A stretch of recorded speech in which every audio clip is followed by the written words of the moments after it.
प्यारे बच्चों, नमो नमः। बालिका उच्च माध्यमिक आदर्श विद्या मंदिर मालपुरा की ऑनलाइन क्लासों में आप सभी का स्वागत है।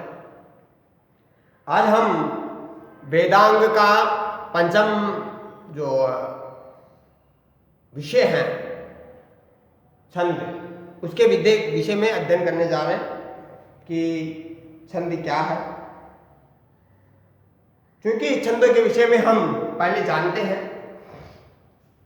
छंद है यदाक्षर परिमाण तत्छंद, जहां अक्षरों की परिगणना की जाती है, गणना की जाती है, उसे हम छंद कहते हैं।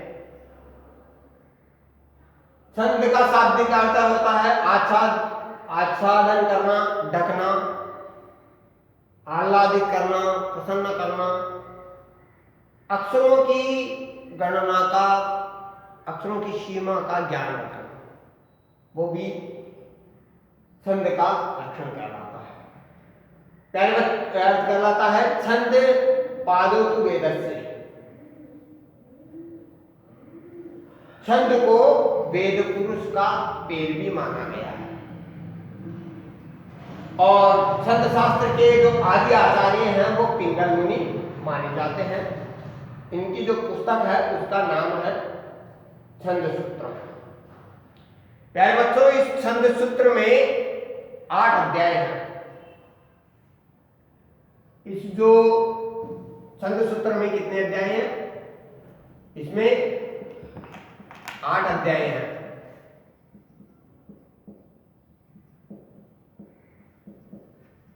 8 अध्याय हैं, यानी 1 से लेकर 4 अध्यायों तक, 4 तक वैदिक की जो छंद है उनका वर्णन है, वैदिक छंदों का वर्णन है। और शेष 5 से 8 तक जो 4 अध्याय हैं, 5, 6, 7, 8, इनमें लौकिक छंदों का वर्णन है।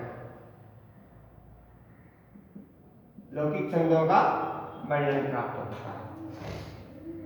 तो यहां से एक प्रश्न उठ के आ जाता है कि छंद शास्त्र के जो आदि आचार्य हैं वो कौन है? पिंगल मुनि। इनकी जो पुस्तक है उसका नाम क्या है? तो वह है छंद सूत्र। इसमें कितने अध्याय हैं? 8 हैं।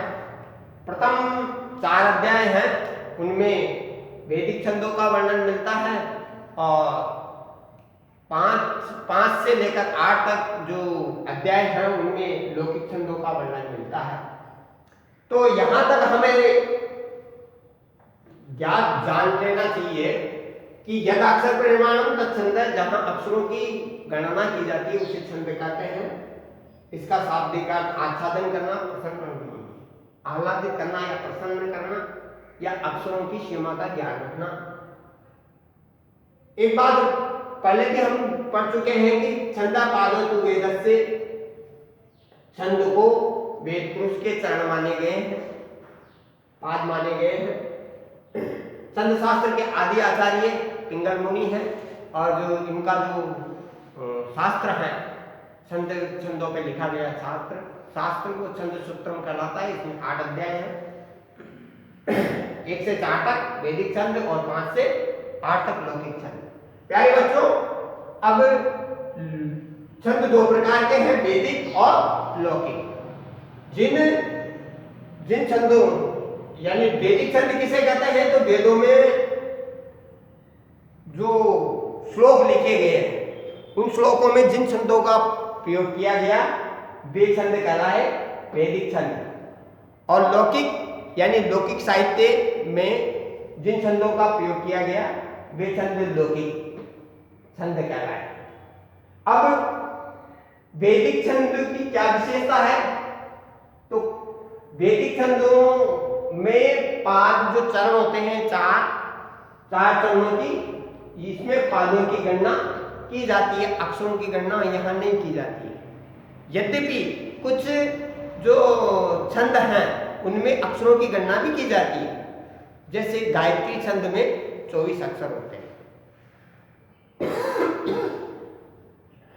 गायत्री छंद, कुछ छंदों में अक्षरों की गणना की जाती है, जैसे गायत्री छंद में 24 अक्षर होते हैं, यहाँ चरणों का कोई स्थान नहीं होता है। एक ही लाइन में भी इसको लिखा जा सकता है, इसको 2 लाइनों में भी लिख सकते हैं, इसको 3 लाइनों में भी लिख सकते हैं इसी गायत्री छंद को। अब गायत्री छंद के भी प्रकार अलग अलग हो जाते हैं। यदि ये इसके प्रकार हो जाते हैं नित्रिच, भूरिक, विराट और स्वराट। नित्रिच, भूरिक, विराट और स्वराट। जैसे नित्रिच का मतलब होता है एक कम, भूरिक का मतलब होता है एक ज्यादा, विराट का अर्थ होता है 2 कम और स्वराट का अर्थ होता है 2 ज्यादा।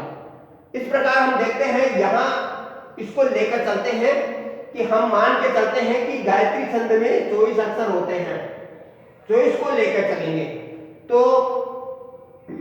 गायत्री छंद में 24 अक्षर होते हैं, इसमें एक कम हो जाएगा तो 23 हो जाएंगे। अब 23 को क्या कहेंगे? नित्रिच गायत्री कहेंगे, यानी एक अक्षर कम होते हैं। नित्रिच गायत्री छंद में वैसे 24 होते हैं, एक कम हो जाएगा तो 23 हो जाएंगे।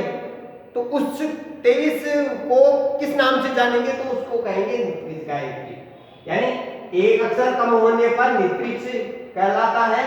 और गायत्री छंद उसमें यदि एक अक्षर कम कर देंगे तो वह नित्रिच गायत्री छंद हो जाएगा, उसमें 23 अक्षर हो जाएंगे।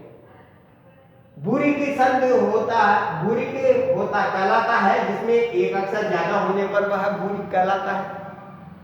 अब गायत्री छंद में एक अक्षर अधिक कर देंगे तो उसके अक्षरों की संख्या हो जाएगी 25 और 25 को कहेंगे भूरिक गायत्री छंद। अब हो जाता है तीसरा, देखते हैं हम विराट। विराट का मतलब होता है कि 2 अक्षर कम।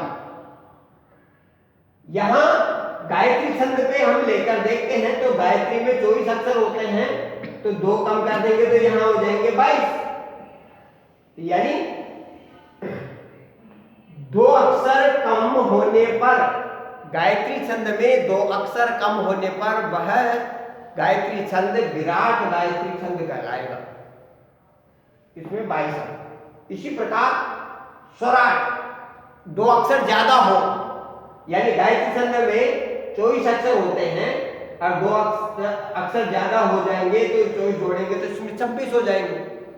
तो इस प्रकार 2 अक्षर अधिक होने पर गायत्री छंद विराट गायत्री छंद कहलाएगा और उसमें जो अक्षरों की संख्या होगी वह 26 हो जाएगी।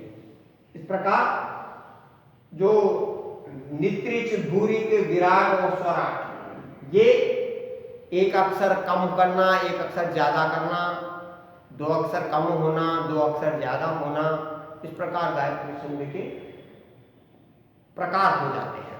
प्यारे बच्चों, आगे हम देखते हैं कि वैदिक छंद में वैसे तो 26 छंदों का वर्णन मिलता है, लेकिन सर्वाधिक मात्रा में 21 छंदों का प्रयोग किया जाता है और ये 21 छंद ही तीन सप्तकों में विभाजित है, यानी 21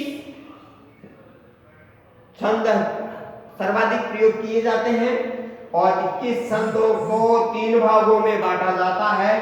तो यानी 7 गुणा 7 गुणा 7, यानी एक सप्तक, ये दूसरा सप्तक, ये तीसरा सप्तक, यानी प्रथम सप्तक में, प्रथम 7 में 7 छंद, द्वितीय 7 में 7 छंद और तृतीय सप्तक में 7 छंद। सप्तक का मतलब होता है 7, सप्तक का मतलब 7। तो प्रथम सप्तक में 7, द्वितीय सप्तक में 7, तृतीय सप्तक में 7। तो ये होता है प्रथम सप्तक में 7 गुणा 3, यानी 3 होते हैं 7, 1, तो ये 7, द्वितीय में 7, तृतीय में 7, तो ये 7 7 7 मिलकर 21 होगी। तो इस प्रकार प्रथम सप्तक में 7 होते हैं, द्वितीय सप्तक में 7 होते हैं, तृतीय सप्तक में भी 7 छंद होते हैं। तो इसमें इस प्रकार कहलाता है कि वैदिक छंदों में कुल 21 छंद होते हैं और वैसे 26 होते हैं, लेकिन सर्वाधिक मात्रा में 21 छंदों का प्रयोग किया जाता है और ये 3 सप्तकों में विभाजित होते हैं। और प्रत्येक सप्तक में 7-7 छंद होते हैं। एक सप्तक में 7 छंद, दूसरे सप्तक में 7 छंद, प्रत्येक सप्तक में 7 छंद, इस तरह 7-7 छंदों में विभाजित है, इसलिए इसको सप्तक कहा जाता है। इन जो सप्तकों में भी, इनमें भी त्रिष्टुप जो छंद है उसका सर्वाधिक महत्व है। त्रिष्टुप छंद उसका सर्वाधिक महत्व है। अब आगे चलते हैं हम, वैदिक छंदों की चर्चा हो गई, उसके बाद में चलते हैं हम लौकिक छंद। लौकिक छंद, जिन छंदों का प्रयोग लौकिक साहित्य में, लौकिक संस्कृत साहित्य में किया जाता है उन्हें लौकिक छंद कहते हैं। लौकिक छंद भी 2 प्रकार के हैं, मात्रिक छंद और वर्णिक छंद। मात्रिक छंद वे छंद कहलाते हैं जिन छंदों में केवल मात्राओं की गणना की जाती है, यानी मात्राएं होती है, लघु गुरु गुण का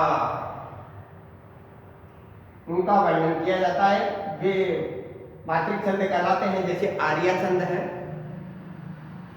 वर्णिक छंद जिनमें मात्राओं की गणना नहीं की जाती है, केवल वर्णों की गणना की जाती है, अक्षरों की गणना की जाती है, तो वे कहलाते हैं वर्णिक छंद। जिन छंदों में केवल वर्णों की गणना की जाती है उन्हें वर्णिक छंद कहते हैं। जैसे वसंत, तिलका, उपजाति, भुजंग, क्रिया, अनुष्टुप। वर्णिक छंद 3 प्रकार के होते हैं, समृद्ध छंद और विसमृद्ध और अर्धसमृद्ध। वृत्त का अर्थ होता है छंद। अब समृद्ध का मतलब होता है, जैसे कोई छंद है 4 चरणों में लिखा हुआ है, किसी छंद में जैसे 12-12 अक्षर है, चारों लाइनों में 12-12 अक्षर हो, तो ये 12-12 वर्ण हो, अक्षर हो, तो ये कहलाता है समृद्ध। समृद्ध जिसके चारों चरणों में समान वर्ण हो वह समृद्ध। अब विसमृद्ध का मतलब होता है कि ये यहां 12 हो, यहां 11-11 रह जाए, तो ये हो जाएगा विसमृद्ध। यहां 12 हो और यहां 18 हो जाए, 2 में 11 हो जाए, 1 में 15 हो जाए, तो ये क्या हो जाएगा विसमृद्ध, यानी सब में अलग अलग। और अर्धसमृद्ध का मतलब होता है आधा समान, यानी जिसके पहले और दूसरे में 12-12 और 15 हो, पहले में और दूसरे में 15 हो और बाकी में 14-14 हो, तो ये आधा अर्धसमृद्ध, आधा समान और आधा असमान। यहां मान लीजिए यहां 14 आ जाए और यहां 15 आ जाए, तो 2 में समान और 2 में असमान, तो यह अर्धसमृद्ध कहलाता है। तो प्यारे बच्चों, इस प्रकार हमने इसको जाना। अब हम थोड़ा सा एक देख लेते हैं कि छंद शास्त्र का जो प्रमुख जो छंद शास्त्र, प्रमुख छंद शास्त्र कौन कौन से हैं। पहला हम देखते हैं यहां श्रुतबोध।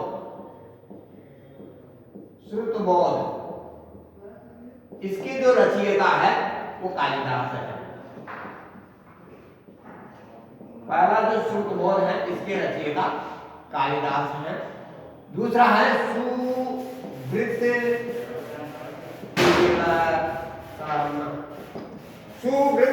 तिलकम, इसके जो आचार्य हैं वो क्षेमेंद्र हैं। तीसरा हम और देख लेते हैं, जैसे छंदोमंजरी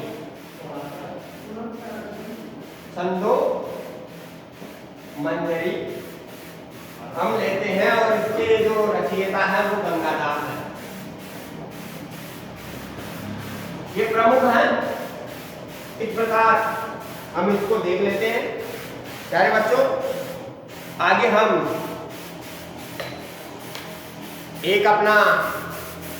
एक और वेदांत बचता है।